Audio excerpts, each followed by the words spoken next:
اعوذ باللہ من الشیطان الرجیم بسم اللہ الرحمن الرحیم سورة القلم مکیہ بسم اللہ الرحمن الرحیم نون والقلم وما یسطرون ما انت بنعمت ربک بمجنون وإن لك لأجرا غیر ممنون وإنك لعلى خلق عظیم فستبصر ويبصرون بأيكم المفتون ان ربک هو اعلم بمن ضل عن سبیلہ وهو اعلم بالمہتدین۔ صدق اللہ العلی العظیم۔ یہ سورۃ القلم ہے جو ابھی ہم نے سورت پڑھی تھی، اس سے پہلے سورۃ الملک، جسٹ اسی کے بعد والی یہ سورت ہے۔ انشاءاللہ ہم یہ جو پارہ ہے 29واں پارہ، انشاءاللہ ہم اس کو کمپلیٹ پڑھیں گے، کیونکہ اس کے اندر جو ہے اللہ کے رسول صلی اللہ علیہ وسلم کی دعوت کے حالات اور قیامت کے تذکرے اس کے اندر ہیں، اور پھر نوح علیہ السلام کا بھی قصہ آتا ہے، تو تقریباً وہ سب جو ہے امپورٹنٹ ہے اور دعوت سے ریلیٹڈ ہے۔ تو انشاءاللہ ہم اس پارے کو کمپلیٹ پڑھیں گے، اس لیے آپ جو ہے ابھی یہ بات ذہن میں رکھیے گا۔ تو یہ سورۃ القلم جسٹ جو ہے سورہ ملک کے بعد آتی ہے۔ اس کو ہم شروع کر لیتے ہیں۔ سب سے پہلے دیکھیے، ہم آپ کو بتاتے دیتے ہیں کہ اس سورت کا ٹاپک کیا ہے۔ یہ سورت جو ہے ظاہر سی بات ہے کہ مکہ مکرمہ میں نازل ہوئی، مکی سورت ہے، تو مکہ مکرمہ میں نازل ہوئی، اس کا مطلب کیا ہوا کہ اس کے اندر نبی کریم صلی اللہ علیہ وسلم کے جو دعوتی حالات تھے، ظاہر سی بات ہے وہ بیان کیے ہوں گے، جو ہے کیے گئے ہوں گے۔ کفار و مشرکین کی طرف سے جو سوالات اٹھتے تھے، تو ظاہر سی بات ہے کہ ان کا بھی جواب دیا گیا ہوگا۔ تو گویا اس صورت میں 3 مضمون، 3 ٹاپک بیان کیے گئے ہیں۔ سب سے پہلا جو نبی کریم صلی اللہ علیہ وسلم کے اور آپ کی دعوت کے اور آپ کے صحابہ کے جو مخالفین تھے، تو وہ جو اعتراض کرتے تھے، ان اعتراض کا جواب دیا گیا ہے۔ تو وہ جو ہے کیچڑ اچھالتے تھے، طرح طرح کے آپ پر جو ہے بہتان تراشی کرتے تھے، الزام لگاتے تھے، ان سب الزامات کا جو ہے اس کے اندر جواب ہے۔ اور نمبر 2، دوسرا ٹاپک کیا ہوا، پھر انہیں کفار و مشرکین کو تنبیہ کی گئی ہے اور نصیحت کی گئی ہے، کو ڈرایا گیا ہے، اور ان کو بتایا ہے کہ جو ہے اس دنیا کے اندر صحیح سے زندگی گزار لو، ورنہ جو ہے قیامت کے اندر بہت برا جو ہے تمہارا حساب و کتاب ہوگا اور بڑی سزا ملے گی۔ تیسرا ٹاپک کیا ہے، نبی کریم صلی اللہ علیہ وسلم کو صبر و استقامت کی تلقین کی گئی ہے، یعنی اللہ کے رسول صلی اللہ علیہ وسلم کو باقاعدہ یہ تلقین کی گئی کہ آپ جو ہے ان کی باتوں میں مت آ جائیے گا، یہ طرح طرح کے الزامات لگا رہے ہیں، ان سے ڈر کر یا ان سے جو ہے دل برداشتہ ہو کر آپ اپنا کام مت چھوڑیے، بلکہ جمے رہیے۔ آپ جو کام کر رہے ہیں آپ بالکل برحق ہیں، یہ لوگ جو کچھ کہتے ہیں تو وہ کہتے رہیں، لیکن آپ اپنی بات سے بالکل مت ہٹیے، آپ جمے رہیے اپنے کام پر۔ تو یہ جو ہے مین ٹاپک ہے، مین جو ہے اس کے اندر مضمون ہے۔ ہم شروع کر لیتے ہیں۔ بسم اللہ الرحمن الرحیم۔ نون والقلم وما یسطرون۔ اللہ تعالیٰ قسم کھا رہے ہیں۔ دیکھیے جو لفظ ہے نون، یہ حروف مقطعات میں سے ہیں۔ آپ نے نورانی قاعدہ پڑھا ہوگا، جو ہے اس کے اندر آتا ہے الف لام میم، الف لام میم صاد، الف لام را، وہ آتے ہیں نا سب جو ہے مد والے الفاظ ہوتے ہیں۔ تو ہیڈنگ میں قاعدے میں کیا لکھا رہتا ہے، حروف مقطعات، تو اسی میں نون، صاد، حامیم یہ سب لکھے رہتے ہیں۔ تو حروف مقطعات وہ ہیں، حدیث شریف میں فرمایا گیا ہے کہ ان کا مطلب جو ہے وہ اللہ تعالیٰ ہی جانتے ہیں، ہمیں ان کے مطلب میں جاننے کی کوئی ضرورت نہیں ہے، اور ہمیں معلوم بھی نہیں ہے، اور اس کا مطلب بتایا بھی نہیں گیا ہے، تو اللہ تعالیٰ ہی جانتے ہیں ان کا مطلب۔ تو نون کو ہم اسکپ کرتے ہیں۔ والقلم وما یسطرون، یہاں سے ہم شروع کرتے ہیں۔ اللہ تعالیٰ گویا کہہ رہے ہیں، قسم کھا رہے ہیں کہ قسم ہے قلم کی، والقلم، واو کے معنی قسم کے آتے ہیں، واو کے معنی اور کے بھی آتے ہیں اور قسم کے بھی آتے ہیں۔ دیکھیے واو کے بعد جو بھی ناؤن آئے گا اس پر اگر جو ہے نا زیر آ جاتا ہے، زیر، تو پھر واو جو ہے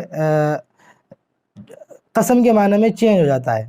تو والقلم، قسم ہے قلم کی، وما یسطرون، اور قسم ہے اس چیز کی جو کچھ وہ لکھ رہے ہیں۔ سطر یسطرو کے معنی لکھنا، ٹھیک ہے، اردو میں بھی بولتے ہیں سطر، بھائی 1 سطر لکھ دیجئے، 2 سطر لکھ دیجئے، ٹھیک ہے۔ تو سطرہ کے معنی لکھنے کے آتے ہیں عربی میں، کتب یکتبو کے معنی بھی لکھنے کے آتے ہیں، اور سطر یسطرو کے معنی بھی لکھنے کے آتے ہیں۔ تو اللہ قسم کھا رہے ہیں قلم کی اور ان چیزوں کی جو کچھ لکھا جا رہا ہے، یہ بھی مراد ہو سکتا ہے کہ جو تقدیر لکھی جا رہی ہے، جو ہے آسمانوں میں جو فیصلے ہوتے ہیں، اور وہاں پر جو فرشتے لکھنے والے ہوتے ہیں، تقدیر کا قلم جو ہوتا ہے وہ بھی مراد ہو سکتا ہے، اور اس دنیا میں جو کچھ جس چیز سے لکھا جا رہا ہے قلم، وہ بھی مراد ہے، اور جو بھی کچھ مضمون ٹاپک لکھا جائے گا وہ سب مراد ہے۔ یعنی گویا اللہ تعالیٰ کہہ رہے ہیں کہ تمام چیزوں کی قسم، جو کچھ لکھا جا رہا ہے سب قلم کی قسم جو ہے۔ اب دیکھیے کس چیز کو بیان کیا جا رہا ہے قسم کھا کر، ما انت بنعمت ربک بمجنون، کہ اپنے پروردگار کے فضل سے تم جو ہے مجنون نہیں ہو، دیوانے نہیں ہو۔ تو یہ اس سے کیا معلوم ہوا کہ پہلا اعتراض کفار و مشرکین کیا کرتے تھے کہ آپ دیوانے ہیں۔ میں نے آپ کو بتایا ہے کہ نبی کریم صلی اللہ علیہ وسلم نے جب تک نبوت کا اعلان نہیں کیا تھا، آپ کو نبوت نہیں دی گئی تھی، پیغمبر نہیں بنایا گیا تھا، تب تک آپ مکہ کے سب سے شریف انسان تھے۔ آپ کو جو ہے سب سے بڑا مانتے تھے، وہ بہت ہی شریف انسان مانتے تھے۔ یہ سب سے سچا الصادق الامین کہہ کر نبی کریم صلی اللہ علیہ وسلم کو پکارا جاتا تھا، اور سب مانتے تھے۔ دشمنی کہاں سے پیدا ہوئی ان کو؟ جب قرآن کریم نازل ہوا، جب اللہ کے رسول صلی اللہ علیہ وسلم نے ان کو قرآن پڑھ کر سنایا اور بتایا کہ یہ جو تم بتوں کی عبادت کرتے ہو یہ سب چھوڑو۔ آپ گمان کیجئے کہ وہ ایک سوسائٹی تھی جس کے اندر مستقل بتوں کی عبادت کی جاتی تھی، ایک پورا سینٹر تھا وہ بتوں کی عبادت کا۔ کوئی ایک شخص کھڑا ہو اور اس کے پاس بظاہر کوئی مال و دولت بھی نہیں ہے، بظاہر وہ جو ہے بہت بڑا آدمی بھی نہیں ہے ان لوگوں کے اندر، اور اس کے پاس پاور بھی نہیں ہے، کوئی فوج بھی، کوئی فالوورز بھی اتنے نہیں ہیں اس کے پاس۔ جب اللہ کے رسول نے اسٹارٹ کیا تب تو ایک بھی فالوور نہیں تھا گویا آپ کا۔ تو جب آپ جو ہے اسٹارٹ کر رہے تھے تو آپ یہ کہیں کہ یہ سب بتوں کی عبادت مت کرو، تو ظاہر سی بات ہے ہر شخص جو ہے یہ سمجھتا تھا کہ یہ کیسی باتیں کر رہا ہے بھائی، یہ کون آیا ہے یہاں پر ہمیں یہ سمجھانے والا کہ جو ہے وہ بتوں کی عبادت مت کرو۔ کوئی بہت ہی بڑا آدمی آئے، اپنی پوری فوج لے کر آئے، اور وہ کچھ جو ہے کچھ کرشمہ بھی کر سکتا ہو، یعنی کوئی ایسا کام کر سکتا ہو کہ جو لوگوں کی عقل سے پرے ہو، لوگوں کو لگے کہ ارے یہ کیا کر دیا اس نے، تو وہ کہے کہ بھائی بتوں کی عبادت مت کرو، تو ظاہر سی بات ہے کچھ نہ کچھ لوگوں کے سمجھ میں آتا کہ ہاں بھائی جو ہے یہ بہت بڑا آدمی ہے، اور پوری فوج اس کے اتنے جو ہے فالوورز ہیں، یہ سب آئے ہیں اور باہر سے آیا ہے۔ تو لیکن اللہ کے رسول صلی اللہ علیہ وسلم نے 40 سال انہی کے درمیان گزارے، انہی کے درمیان رہے، کھاتے تھے، پیتے تھے، سب کچھ کام کرتے تھے جو ہے۔ پھر آپ نبوت کا اعلان کر لیتے ہیں اور لوگوں کو بتاتے ہیں، تو کہیں نہ کہیں لوگوں کو یہ لگتا تھا ارے پاگل ہو گئے ہیں، نعوذ باللہ، دیوانے ہو گئے ہیں، نعوذ باللہ۔ تو وہ کہتے تھے۔ اب ظاہر سی بات ہے نبی کریم صلی اللہ علیہ وسلم کو کتنی تکلیف ہوتی ہوگی کہ آپ کو وہ دیوانہ بتا رہے ہیں، صرف کس وجہ سے کہ اللہ کے رسول صلی اللہ علیہ وسلم نے ان کو قرآن پڑھ کر سنایا کہ قرآن یہ کہتا ہے کہ بھائی بتوں کی عبادت مت کرو۔ تو یہاں سے ان کو تکلیف تھی۔ نبی کریم صلی اللہ علیہ وسلم کی ذات سے کوئی تکلیف نہیں تھی انہیں کہ ہمیں آپ سے کوئی تکلیف ہے۔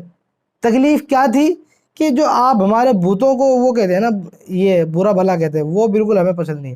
آپ برا بھلا کہنا چھوڑ دیں، ہم جو ایک دم راضی کر لیں گے، ہم راضی ہو جائیں گے۔ اسی لیے جو ہے ہم نے بتایا تھا آپ کو یاد ہو سورہ کافرون، قل یا ایھا الکافرون میں ہم نے آپ کو بتایا تھا کہ وہ پیشکش کرتے تھے کہ 1 سال تم عبادت کرو ہمارے بتوں کی، چلو 1 سال ہم کر لیتے ہیں، اس پر ہم جو ہے ایگری کر لیتے ہیں، 1 سال تم کرو 1 سال ہم کر لیتے ہیں، چلو اتنا کر لیتے ہیں، جب آپ اتنی کوشش کر رہے ہیں، اتنی محنت کر رہے ہیں، اتنا کر لیتے ہیں ہم۔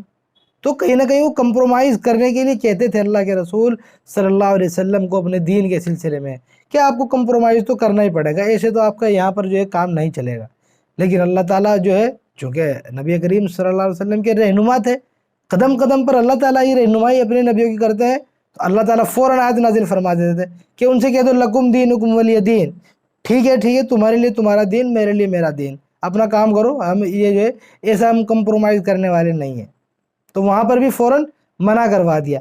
اس کے اندر بھی آگے بھی آئے گا، اسی صورت کے اندر جو ہم پڑھ رہے ہیں اسی کے اندر بھی آگے کہ وہ کمپرومائز کرنے کے لیے بولتے ہیں، بالکل کوئی کمپرومائز نہیں ہوگا۔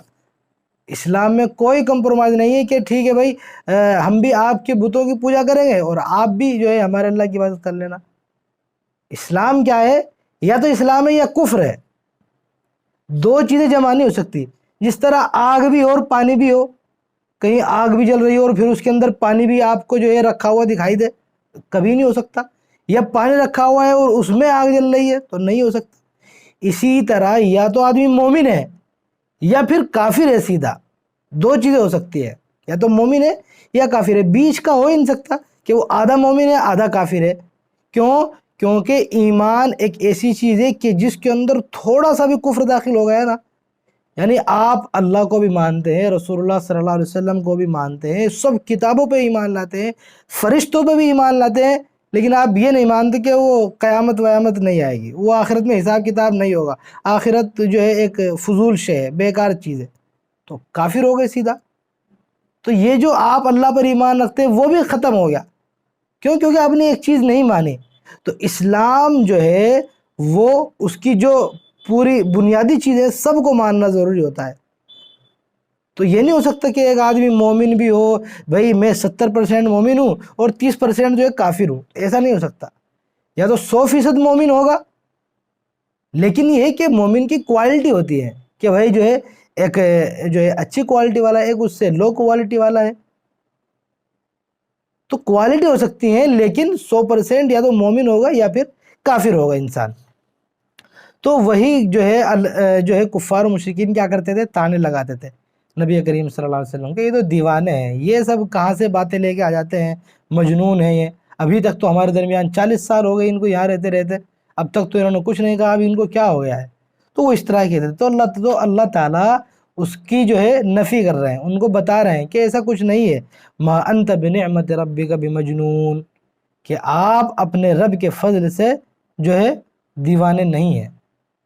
یہ نہیں ہے کہ اللہ کے رسول صلی اللہ علیہ وسلم اپنے آپ کو دیوانہ سمجھتے تھے نعوذ باللہ، اور اس کی نفی کی جا رہی ہے کہ بھئی آپ دیوانے نہیں ہیں، بلکہ اس میں اشارہ ہے کفار و مشرکین کے ان اعتراضات کا جو وہ کرتے تھے.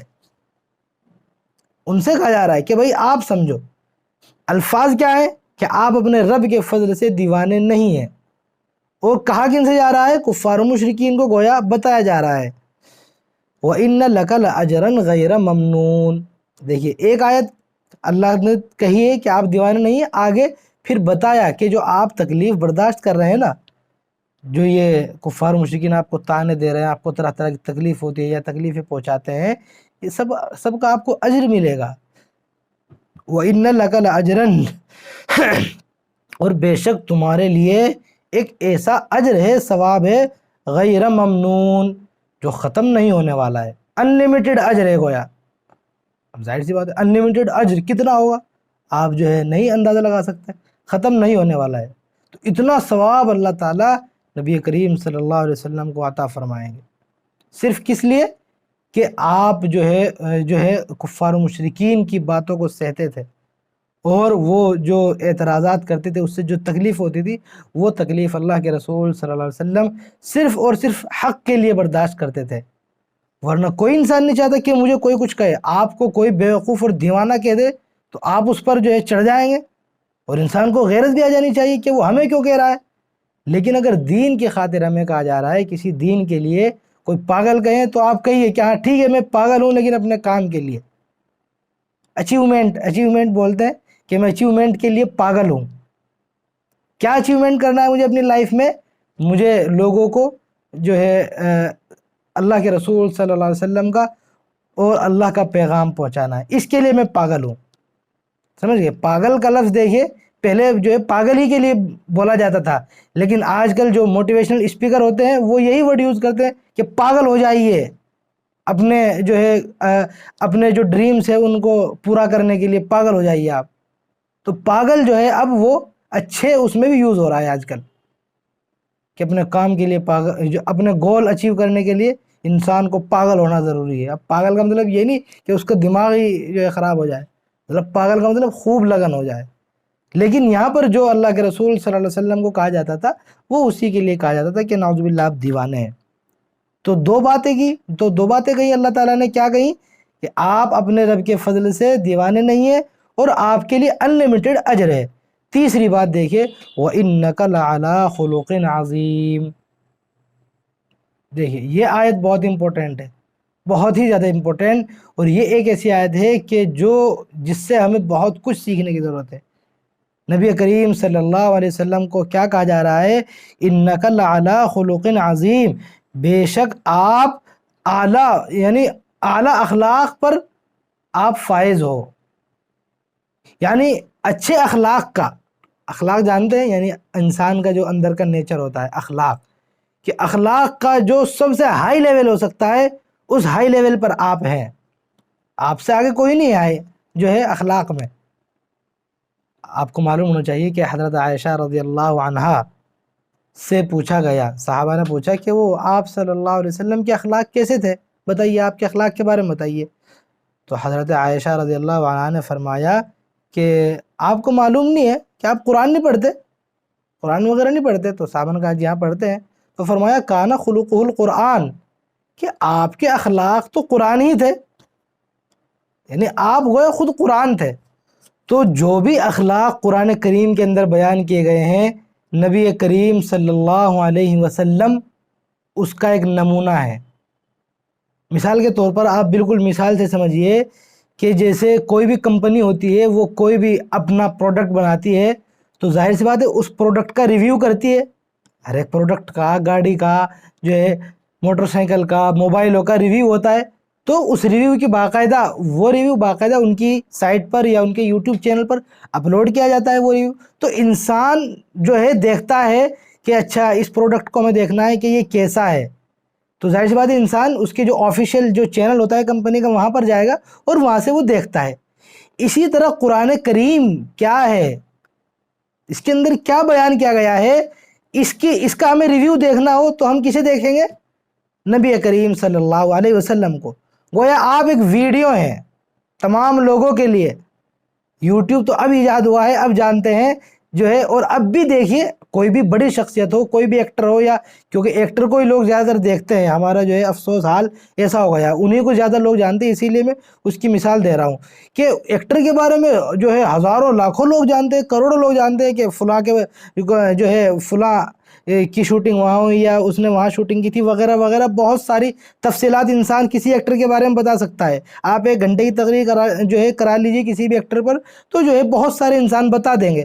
تو یہ تو انسان یوٹیوب چینل یا جو ہے سوشل میڈیا سے سیکھ رہا ہے، لیکن نبی کریم صلی اللہ علیہ وسلم کے زمانے میں یہ سب کچھ نہیں تھا۔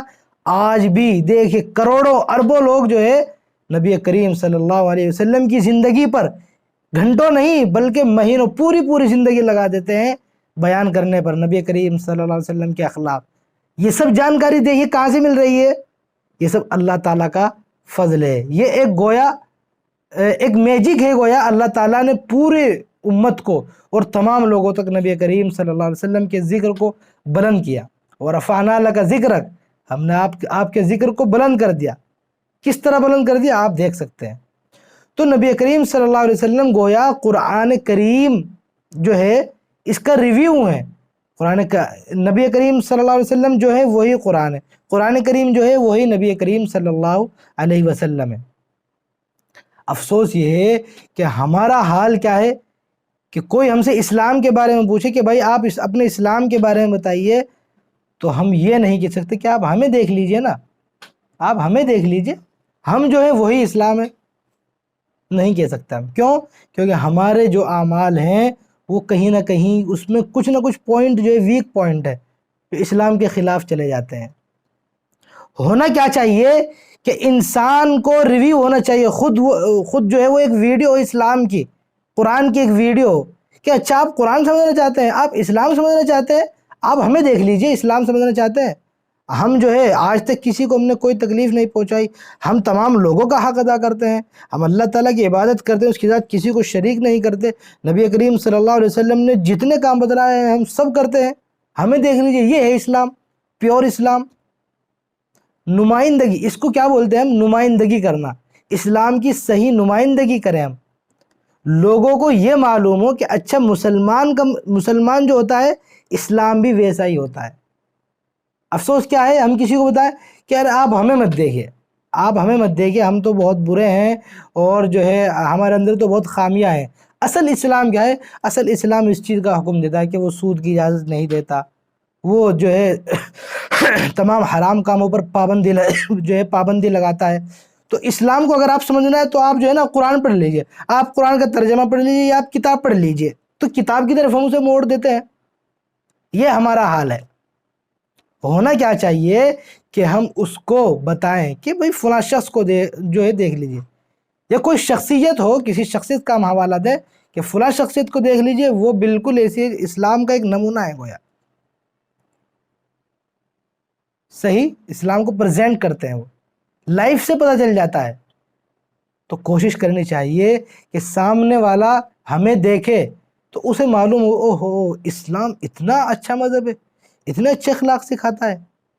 یہ نہیں ہو کہ وہ آپ کو جو ہے آپ کے اندر اس نے کوئی کچھ برائی دیکھی، آپ کے ساتھ ساتھ اسلام کو بھی وہ برا بھلا کہہ رہا ہے، کہہ رہے یہ اسلام تو ایسے ہی سکھاتا ہے، تو ظاہر سی بات ہے وہ کتنا بڑا نقصان دہ۔ ہونا اس کے الٹا چاہیے کہ ہمیں دیکھ کر لوگ اسلام کی اچھائی کا اندازہ لگائیں کہ اسلام اتنا اچھا مذہب ہوتا ہے۔ جیسے مثال کے طور پر کوئی کرکٹر ہوتا ہے اور جب وہ جو ہے شتک وغیرہ مارتا ہے تو مثال کے طور پر اگر وہ سجدہ کرتا ہے تو دیکھیے کروڑوں لوگوں تک پیغام پہنچتا ہے کہ اچھا اسلام جو ہے اس بات کا جو ہے اعلان کرتا ہے یا اس چیز کا حکم دیتا ہے کہ کچھ بھی تم اچیومنٹ کرو، کچھ بھی اچھا کرو تو اس پر اللہ کا شکر ادا کیا جانا چاہیے۔ دیکھیے وہ ایک سجدہ جو ہوتا ہے وہ ہزاروں تقریروں پر بھاری ہوتا ہے۔ 1000 تقریر کر لیجئے آپ جو ہے غیر مسلموں کے سامنے، غیروں کو بتائیے آپ، اور وہ ایک سجدہ کہیں نہ کہیں بہت زیادہ اثر انداز ہوتا ہے، پتہ چل جاتا ہے۔ تو ہماری جو لائف ہے وہ ایسی ہونی چاہیے کہ سامنے والے پر اثر پڑے، اس کو معلوم ہو کہ اسلام جو اس چیز کی اجازت دیتا ہے۔ آپ کسی دکاندار کے پاس گئے اور اس نے آپ کو جو ہے بھولے سے زیادہ پیسے واپس کر دیے، ایسا ہو جاتا ہے مثال کے طور پر آپ نے 85 کا نوٹ دیا اس نے اور آپ نے 10 کا سامان لیا تو اس کو 40 واپس کرنا چاہیے، اس نے آپ کو جو ہے 90 واپس کر دیجیے، اس نے سمجھے کہ آپ نے 100 کا دیا تھا تو آپ نے تو دیے تھے 50، آپ کے پاس 90 آ گئے، پلس آپ کو جو ہے 50 روپیز کا فائدہ ہو گیا۔ تو وہاں پر آپ کہیں کہ نہیں بھائی جان وہ آپ نے جو ہے زیادہ دے دیے ہیں پیسے، یہ نہیں، ہمیں نہیں رکھنے، یہ ہمارے لیے جائز نہیں ہے۔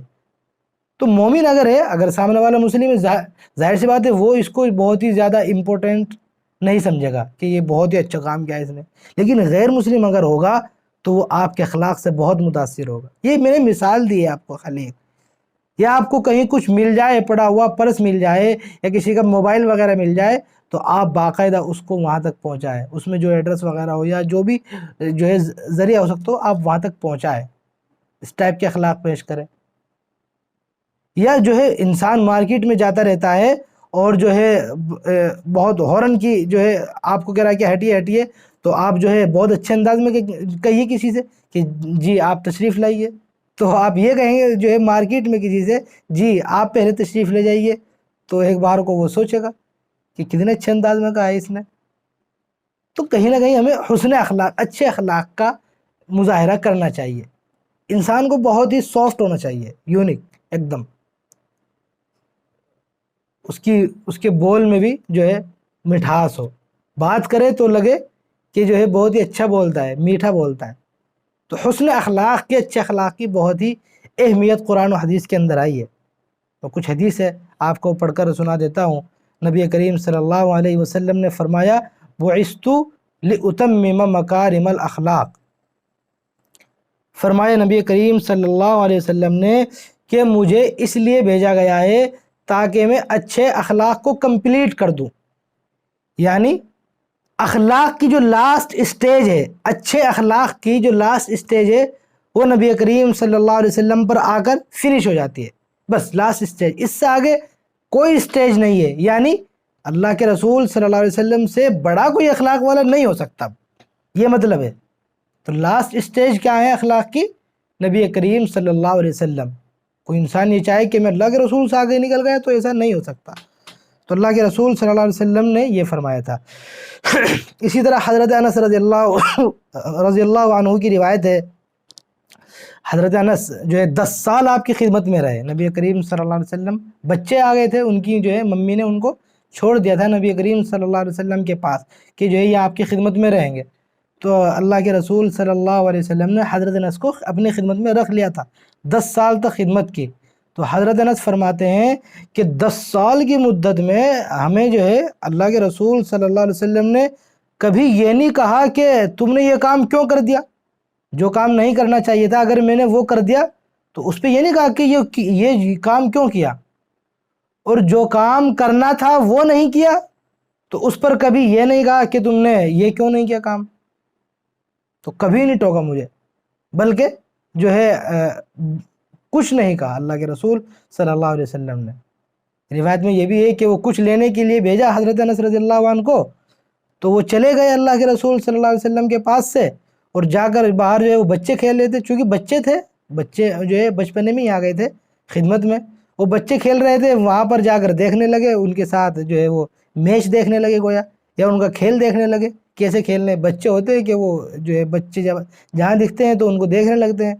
تو کافی دیر ہو گئی، نبی کریم صلی اللہ علیہ وسلم باہر نکلے، دیکھا وہ وہاں پر جا کھیل رہے ہیں یا وہ دیکھ رہے ہیں، تو جا کر پھر جو ہے ان کو کہا، ان کو اس کام کے لیے بولا، تو یہ نہیں کہ ان کو ٹوکا، ان سے پوچھا کہ یہاں کیوں کھڑے ہو، تو وہ فرماتے ہیں کہ مجھے کبھی کسی کام کے لیے یہ نہیں کہا کہ تم نے یہ کیوں کیا یا تم نے یہ کام کیوں نہیں کیا۔ اسی طرح حضرت عائشہ رضی اللہ عنہا سے بھی روایتیں ہیں، فرماتی ہیں کہ اللہ کے رسول صلی اللہ علیہ وسلم نے اپنے ہاتھ سے کبھی کسی کو نہیں مارا، یعنی کہ آپ جو ہے مارتے تھے، بعض لوگ ہوتے ہیں بہت ترش رو سخت مزاج کے ہوتے ہیں، وہ ہاتھ اٹھا دیتے ہیں، اور وہ تو بہت ہی برے ہوتے ہیں جو خاص طور سے اپنی بیویوں پر ہاتھ اٹھا دیتے ہیں، بہت بڑی جو ہے اس کی جو ہے گویا بہت برا عمل سمجھا جاتا ہے یہ سماج میں، معاشرے میں۔ اسلام بھی اس کو صحیح نہیں کہتا، بلکہ اچھے اخلاق کی تعلیم دیتا ہے، خاص طور سے بیویوں کے ساتھ قرآن کریم کی کیا تعلیم ہے، تو قرآن و حدیث میں اس کی بہت ہی جو ہے وضاحتیں آئی ہیں۔ تو فرمایا گیا کہ جو ہے حضرت عائشہ کیا فرماتی کہ کبھی اپنے ہاتھ سے کسی کو نہیں مارا، جو ہے کسی خادم یا جو ہے کسی عورت کو بھی نہیں مارا، باقاعدہ یہ بھی فرمایا کہ کسی کو بھی نہیں مارا، کسی خادم کو بھی نہیں مارا، یعنی انسان کیا ہوتا ہے کہ بیوی کو نہیں کہتا لیکن وہ خادم کو کچھ نہ کچھ کہہ دیتا ہے، جو نوکرانی ہوتی ہے اس پر غصہ ہو جاتا ہے، اس پر ہاتھ اٹھا دیتا ہے، لیکن نبی کریم صلی اللہ علیہ وسلم نے کبھی کسی خادم کو کچھ نہیں کہا۔ اور اسی طرح حضرت ابو درداء رضی اللہ عنہ سے روایت ہے، وہ فرماتے ہیں کہ جو ہے جب قیامت کے دن اعمال کا وزن ہوگا تو اس کے اندر جو اچھے اخلاق ہوں گے وہ بہت بھاری ہوں گے، اچھے اخلاق جب ترازو میں رکھے جائیں گے تو وہ بہت ہی بھاری ہوں گے۔ ما من شیء فی المیزان اثقل من حسن الخلق، کہ میزان میں حسن خلق جو ہے اچھے اخلاق سے بھاری کوئی چیز نہیں ہوگی، تو بہت ہی بھاری چیز ہے۔ اسی طرح فرماتے ہیں جو ہے افضل شیء فی المیزان الحسن الخلق، کہ سب سے اچھی چیز میزان میں جو ہوگی وہ اچھے اخلاق ہوں گے۔ حضرت ابو ہریرہ رضی اللہ عنہ سے بھی پوچھا گیا تھا کہ آپ کو جو ہے وہ روایت کرتے ہیں کہ نبی کریم صلی اللہ علیہ وسلم سے یہ پوچھا گیا کہ کیا چیز سب سے زیادہ انسانوں کو جنت میں داخل کرے گی، اسے کیا چیز، ہم کیا کام کریں سب سے زیادہ جو ہے انسانوں کو جنت میں داخل کرے گی، کس چیز کی وجہ سے آئے ہیں، کیا سورس رہا ہے، تو جو ہے اس میں فرمایا گیا ہے کہ قال تقوی اللہ وحسن الخلق، اللہ کے رسول صلی اللہ علیہ وسلم نے فرمایا اللہ سے ڈرنا، اللہ کا تقوی اور اچھے اخلاق، دو چیزیں ہیں۔ سئل رسول اللہ صلی اللہ علیہ وسلم عن اکثر ما يدخل الناس الجنت، سب سے زیادہ چیز وہ کیا ہیں کہ جو جنت میں داخل کر پائیں گے، کیا فرمایا؟ تقوی اللہ وحسن الخلق، اللہ سے ڈرنا اور اچھے اخلاق۔ اسی طرح حضرت جو ہے اسی ایک روایت ہے ان المؤمن لیدرک بحسن خلقه درجۃ الصائم القائم، اس کا ترجمہ یہ ہے کہ بے شک مومن جو ہے وہ پا لیتا ہے اپنے اچھے اخلاق کے ذریعے سے دن بھر روزے رکھنے والے کا درجہ اور رات بھر عبادت کرنے والے کا درجہ۔ ایک آدمی جو اچھے اخلاق والا ہو، اس کے اخلاق بہت اچھے ہوں، تو ایک آدمی دن بھر روزہ رکھے اور رات بھر عبادت کرے تو اس کا بھی تقریباً وہی مقام ہے۔ اچھے اخلاق کی جو ہے بہت ہی اہمیت قرآن و حدیث میں ہے، انسان کو ہونا بھی چاہیے اچھے اخلاق۔ المسلم من سلم المسلمون من لسانہ ویدہ، ریئل مسلمان کون ہے؟ کہ جس کے ہاتھ اور زبان سے جو ہے دوسرا مسلمان محفوظ رہے، اسے دیکھ کر ڈرے نہیں بلکہ محفوظ رہے، اپنے آپ کو مطمئن سمجھے۔ ایسا نہ ہو کہ رات میں جو ہے مثال کے طور پر آپ گلی میں جائیں کہیں میں اور آپ کو سامنے سے دوسرا کوئی شخص آتا ہوا دکھائی دے تو آج کا زمانہ کیا ہوا ہے کہ انسان ڈر جاتا ہے، ارے وہ پتہ نہیں کون ہوگا، ہو سکتا ہے کہ گنڈے ہوں، چور ہوں، یا چھینا جھپٹی کرنے والے ہو، تو انسان ڈر جاتا ہے۔ یہ جو ہے، یہ جو آج صورتحال ہے کہ رات میں انسان کو دیکھ کے ڈر جاتا ہے، پہلے یہ صورتحال نہیں تھی۔ اس وقت جنگلات میں کیا ہوتا تھا، لوگ آگ جلا کر رکھتے تھے کہ کوئی آئے گا تو آگ دیکھ کر ہمارے پاس آئے گا، کوئی بھوکا پیاسا ہوگا، کیونکہ اس وقت جگہ جگہ آبادی تو تھی نہیں، لمبے لمبے سفر کرنے ہوتے تھے، تو لوگ کیا کرتے تھے، پہاڑوں پر آگ جلا کر رکھتے تھے۔ تو جو سفر کرنے والے ہوتے تھے وہ دیکھتے تھے کہ اچھا فلاں جگہ آگ جل رہی ہے، چلو بھائی فلاں جگہ چلتے ہیں، وہاں پر کھانے کا بھی انتظام ہوگا، ضیافت بھی ہوگی، ٹھہرنے کا بھی انتظام ہوگا۔ اور سامنے کوئی دکھتا تھا، رات میں اگر کوئی کسی کو دکھ جاتا تھا تو ہمت بڑھ جاتی تھی کہ اچھا چلیے ہم دو ہو گئے ہیں اب، تو بڑی ہمت بڑھتی تھی۔ لیکن آج کا دور پورا چینج ہو گیا ہے، رات میں آپ کسی کو دیکھیے، انسان اکیلا اگر ہے تو پھر وہ کوئی ڈر محسوس نہیں کرے گا، لیکن اس کو دوسرا دکھ جائے تو وہ ڈر محسوس کرے گا۔ یعنی کس قدر چینجنگ آ گئی ہے۔ ہونا کیا چاہیے، حدیث شریف میں کیا ہے، المسلم من سلم المسلمون من لسانہ و یدہ، مسلمان وہ ہے جس کی زبان اور ہاتھ سے مسلمان محفوظ رہے، اپنے آپ کو مطمئن سمجھے، دوسرے کو دیکھ کر انسان مطمئن سمجھے، تو ہمیں ایسا بنانا چاہیے اپنے آپ کو۔ تو بات چل رہی ہے انک لعلی خلق عظیم، نبی کریم صلی اللہ علیہ وسلم اعلیٰ اخلاق پر فائز ہیں۔ فَسَتُبْصِرُ وَيُبْصِرُونَ، کہ عن قریب آپ دیکھ لیں گے، نبی کریم صلی اللہ علیہ وسلم کو کہا جا رہا ہے کہ آپ دیکھ لیں گے، وَيُبْصِرُونَ، اور یہ بھی دیکھ لیں گے، یہ جب کفار مشرکین ہیں یہ بھی دیکھ لیں گے، بِأَيِّكُمُ الْمَفْتُونَ، کہ تم میں سے کون دیوانہ ہے، کون دیوانگی میں مبتلا ہے، دیوانہ پن کس پہ چھایا ہوا ہے، انہیں پتہ چل جائے گا۔ ان ربک هو اعلم بمن ضل عن سبیلہ، کہ بے شک تمہارا پروردگار خوب جانتا ہے، اعلم، خوب جانتا ہے، خوب واقف ہے، بمن ضل عن سبیلہ، اس شخص سے جو اپنے راستے سے بھٹک گیا ہو، کہ گمراہ کون ہے وہ اللہ تعالیٰ سب جانتے ہیں، وَهُوَ أَعْلَمُ بِالْمُهْتَدِينَ، اور اللہ تعالیٰ خوب جانتے ہیں کہ کون سیدھی راہ پر چل رہا ہے۔ محتد بولتے ہیں جو سیدھی راہ پر چلنے والا ہو، اللہ تعالیٰ جانتے ہیں کہ کون سیدھی راہ پہ چل رہا ہے۔ یہ دیوانہ کہہ رہے ہیں، آپ دیوانے جو ہیں کہ نہیں ہیں وہ ہمیں معلوم ہے، اور یہ لوگ جو ہے مذاق اڑا رہے ہیں اور طرح طرح کے تانے دے رہے ہیں، انہیں پتہ چل جائے گا کہ یہ اپنی بات میں سچ ہیں یا پھر ہم اپنی بات میں سچ ہیں۔ تو ان کو تنبیہ بھی کی جا رہی ہے، ان کو بتایا بھی جا رہا ہے، ڈرایا بھی جا رہا ہے، جواب اوپر دے دیا، ما انت بنعمت ربک بمجنون، یہاں پر تنبیہ کی گئی ہے کہ بے شک تمہارا رب زیادہ جانتا ہے، وہ بہت جاننے والا ہے کہ کون اپنے راستے سے ہٹا ہوا ہے، بھٹکا ہوا ہے، وَهُوَ أَعْلَمُ بِالْمُهْتَدِينَ، اور اللہ تعالیٰ جو ہے خوب جانتے ہیں ان لوگوں کے بارے میں کہ جو ہدایت یافتہ ہیں، جنہوں نے سیدھی راہ پالی ہے۔ آگے جو ہے دوسرا مضمون شروع ہو رہا ہے، وہ انشاءاللہ ہم کل پڑھیں گے، تو آج ہم اسی پر اکتفا کر لیتے ہیں۔ اللہ تعالیٰ سے دعا کرتے ہیں کہ اللہ تعالیٰ ہم سب کو عمل کرنے کی توفیق نصیب فرمائے، ہمیں اعلیٰ اخلاق سے، حسن اخلاق سے ہمیں مزین فرمائے، ہمیں اچھے اخلاق سے آراستہ اور پیراستہ ہونے کی توفیق نصیب فرمائے۔